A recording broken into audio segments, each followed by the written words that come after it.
thank you for taking the time to speak with us. Today we will have an interview as part of the Cyber Circle event. So we would like to learn about your event experience as well as your company and business feedback. So could you please introduce yourself and your company?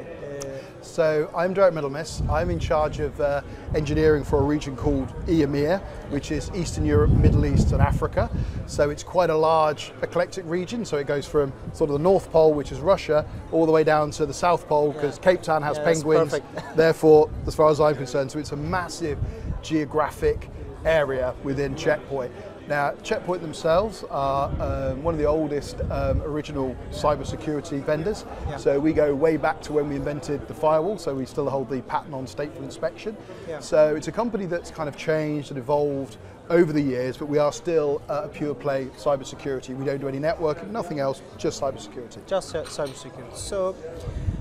So, during the event, which topics have come up most in your conversations with customers, and also what are the main topics for your main business plans? So, it's a really good question. So I find it's probably the same in most places. I think a lot of it, and the reason I chose AI as the focus for my discussion today, is because a lot of people have a lot of fear around AI, and it's almost like the monster under the bed that no one can see it. Everyone's terrified of what it can do, and I think it's important that we don't demonize technologies such as this. They have risks. We should be aware of the risks. We should mitigate the risks, but we shouldn't be terrified of them. And I think a lot of across the region, in fact across the whole of EMEA, whenever I speak to people, what I find is that there's this, not necessarily this understanding, it's almost helplessness of I can't do anything, I'm kind of stuck.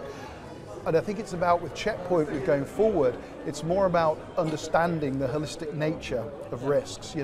We can't just say we're going to be the only people in this network, we're going to be the only vendor within here. There's going to be lots of other technologies. And one of the key ways you can mitigate these risks is to have more of an open garden approach. So we have to be able to play nicely with other technologies, because if we don't, that creates a gap, and a gap is where attackers and malicious actors will get in. So from a Checkpoint perspective, a lot of what we're doing is around utilizing AI in an offensive way and being able to get all the information together to close the gaps and to shut down what nefarious people are doing, while at the same time accepting that it's there and working closely with other vendors and other security practitioners who would be within a network to give us that single response. So do you believe that AI will change the world as well as the cybersecurity? Change the world.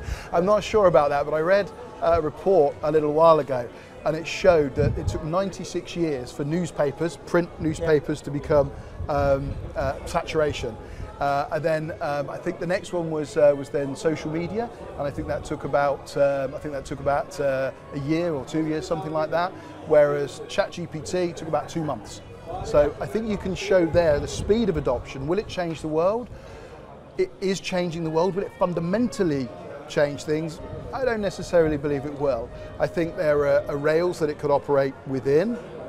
Now, future technology, nobody knows. Hopefully not in this century. So no, hopefully while I'm still worrying about it, it won't have replaced my job. I'll be good till I retire. So, but no, I think we shouldn't overreact with AI. I think it is changing the world, but I don't think we should overreact. Okay, thank you. Thank you for your contribution to us. Well, thank you very much for inviting me. It's been a lovely event. Okay, thank you. Thank you.